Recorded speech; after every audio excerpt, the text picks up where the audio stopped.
Hi, this is Noel Salas for the Surfboard Empire.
Hey guys, welcome to Surf and Show. I'm Noel Salas, and today's surfboard review is on the RNF 96 by Lost Surfboards. We're here at BSR Surf Resort, getting a few waves, running the Lost RNF 96 through the paces. You're gonna love this episode. Got Nate Yeomans joining us for the review. Sit back, get your favorite drink, enjoy the show. So Nate, stoked to have you on the show. It's always fun to do a Lost review and have you on the show breaking down board equipment with me. So RNF 96. What made this model come back to life again? Maybe you could just tell us a little bit about that. Yeah, well, I think anyone our age and above would remember the 5.5 19 1/4 movie that Matt and Mike came out with, which really highlighted this board. Really was a springboard for Biolis to become, I think, globally known as a shaper. But now 25 years and a board that was really what made Matt kind of got him to where he is now. Talking to him, it just seemed ideal to relaunch it, tweak a couple things, add in what we've learned since 96 to now. Main one is just user friendly. The old ones used to be really, you see the old ones, they're like so thin. Machines have come into play, so he's able to mass produce them, I think, and iron out the imperfections that hand shapes used to do. I see a lot of, and test a lot of boards that have a similar outline as RNF 96. Yep. Round nose fish. So shorter, more hybrid-like, wider nose. Most of them have a wider tail. This one's quite a bit pulled in. Some of the things that I noticed on the RNF 96 that I really liked a lot, I'm riding a stock. Both boards are stock 5.3, coming in at 26 liters.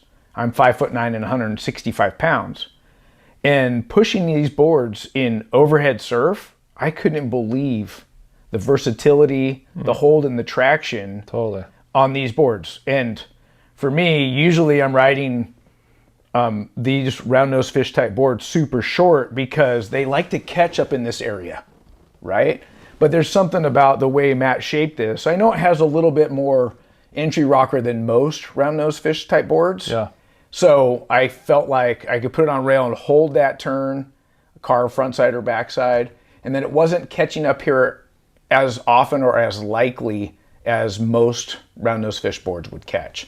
So that was unique by design there. And the other thing I really experienced was when I was pushing these boards in overhead surf, where most boards that have a similar outline struggle is in waves that are overhead. Yeah. They're usually going so fast that they're kind of hard to manage and control. And that's when I start getting it to catch up here or doing weird bogs where the water floods the deck somewhere.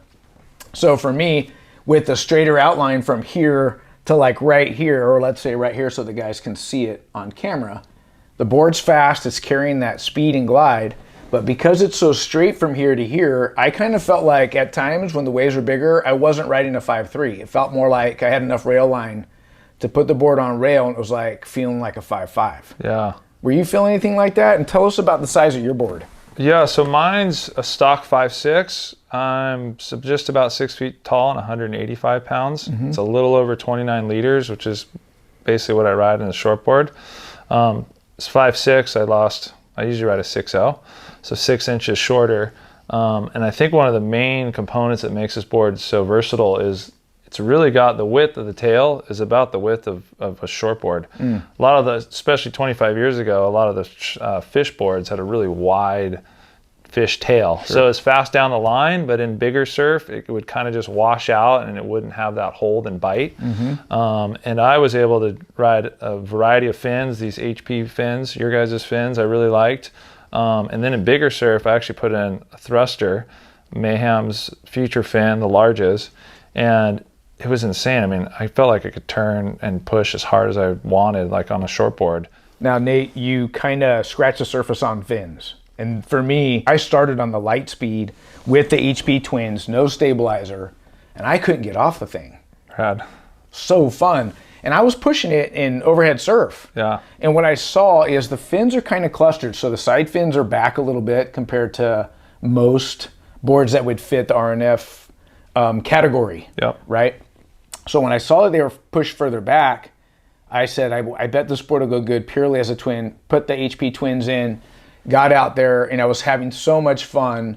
I was like, man, I don't even want to go twin plus trailer, because I kind of knew that it would go good with the twin plus trailer setup. And one of the things I noticed is that when you take a stabilizer out the back of a twin fin and the board's not really designed as a twin, it has a tendency to slide and be a bit harder to control, and then throw any kind of wave size with way more speed that you get from the wave itself, and it's just trouble. Yeah. But I had incredible hold. I felt like the board was projecting. It was going top to bottom. It was fitting in tight little pockets. And then, you know, transitioning from the light speed into the PU poly with the twin plus trailer, I just couldn't do anything wrong on the board. I was having so much fun. Yeah. But tell us about where you started. Yep. And the different fin configurations that you ran and how they felt underfoot for you. My original one was FCS. When Matt made me the board going into when he was going to launch it, it had FCS. So I just went with the MR with the trailer, which I know well. I really like that fin. It worked great from the get-go. I did take the trailer fin out at one point and kind of running down the line beach break waves, and it was rad. Not having even that little trailer, the difference it makes, freed up the back, and it just flowed down the line, and I was having a blast. And then in more trestle waves, I really like the trailer, just a little added stability. Sure. But with that tail being pulled in and the way the fin placement is, I was able to ride as just a twin, rode it as a twin with a trailer and even a thruster fin setup, and they all worked well. There wasn't like one that was like, I think they were all in the good category. Right. On the T1s, which I know well, when I got this board with the Future, I think for a twin fin, in bigger surf, the fin kind of can overflex, being that I'm 185 and a bigger guy. In small stuff, I like the whippy, snappy feel. Yeah. So then I tried the IPAs, which is a glass fin, just to have more hold, that it's a bigger fin. Yep. And I really like that, that it had a stiffer fin and it wasn't overflexing. Yep. And I was able to turn and push and it wasn't laying over. And then you showed me your fin, which is even a bigger base, bigger fin. And in waves, it had the speed. I rode it just as this without, I usually ride trailer fin, and without it, I was blown away at just how much speed.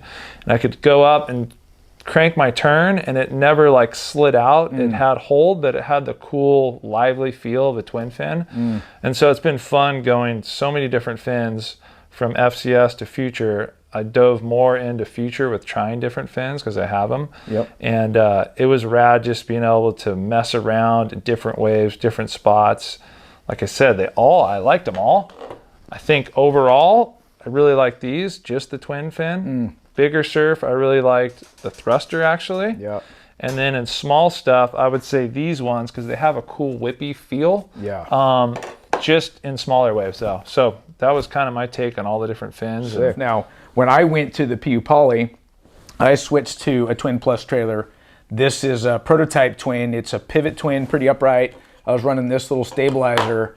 And just putting the stabilizer, you talked about having something to push off of and give it that extra drive off the bottom and more pivot. Yep. Compared to even the HP twins, I felt like it had the pivot. But as soon as I put the stabilizer in, and I felt this more or less at BSR Surf Resort, it was like a whole nother level of squirt off the bottom. And in the ocean, to be honest with you, I don't know which one I would choose, Lightspeed or PU Poly. Usually I'm like EPS epoxy, especially on boards in 1 to 4 foot. Yep. But riding it purely as a twin fin with the HP twins, this rail is going to even be more engaged compared to the Lightspeed. Yeah. So I feel like guys that want to dabble a little bit more with twin fins, the PU Poly will have a more engaged rail, not so topical because it's not that EPS epoxy foam. And I think for guys that want to really get into a Twin Plus trailer feel and kind of dabble in twin fins, the board's ultra forgiving. Yeah. It fits in a tight pocket because of its size and design. And the last thing for me on the board attributes was the bottom contours. So it's running single to double with some V behind the almost like on the back of the third fin. Yep. And I love how Matt talks about the tail rocker being somewhat relaxed, low tail rocker on the center line. Yep. But because of the accelerated V out the tail, he's actually creating rail curve and giving it more traction. Yeah. And I experienced that not only with the Twin Plus trailer, with also the HP twins. And then I was pretty blown away when you and I were surfing one day and lowers was well overhead and you were rocking the thruster setup. Yep. For it being so clustered, it kind of wouldn't make sense as a thruster. Right. But I was like, I want to try it. There's bigger waves. Let's see how it feels. And right off the get-go, I was like, this thing's money. Yeah. It paddled well. It was like 2 feet overhead. Yep. It had hold, and I felt like even seeing some of the review is throwing a lot of spray. Yep. But that single to double concave to V off the tail in this little rocket ship RNF 96, it just, I don't know, he calibrated it, I think, perfectly. Yep. I was really blown away on the twins. I don't usually go just straight twins. And the wider base, I get why you like it so much. After that, I usually stay away from it. Right. And it's fun learning something new and trying something new. All right, now the last thing for me is I always want to put a board in a category. Okay. Right? I'm calling it a one board quiver, best in 1 to 6 foot surf.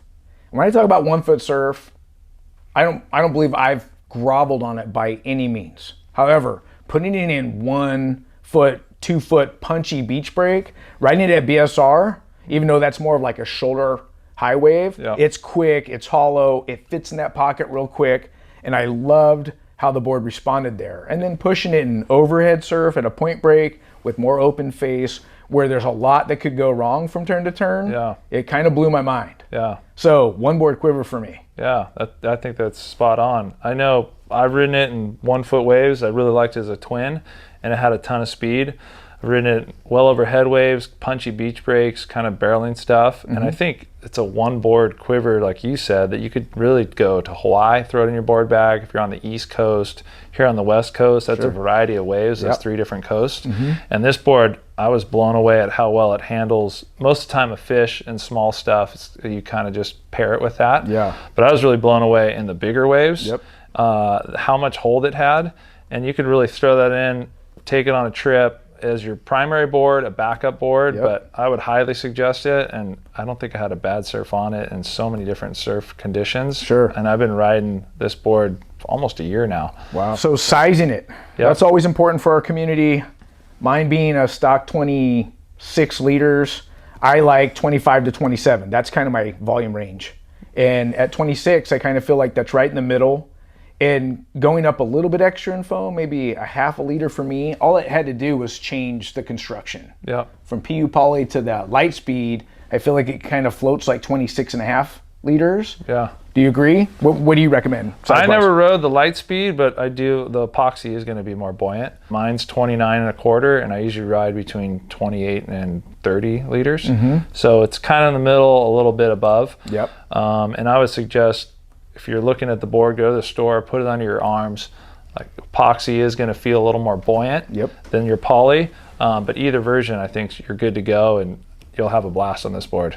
Agreed. So guys, RNF 96 is a favorite of mine for 2021. It's legit. If it's not on your radar, it should be. Nate, thanks for joining us on the show, helping me break down the boards. It's always a blast having you. Well guys, I hope you enjoyed today's review on the RNF 96. Special shout out thanks to Matt Biolas for sending in these boards for review. Look, if you like the show, subscribe, ring the bell so you don't miss an episode, and give us a thumbs up if you like our content. Until next time, we'll see you in the water. Bye-bye.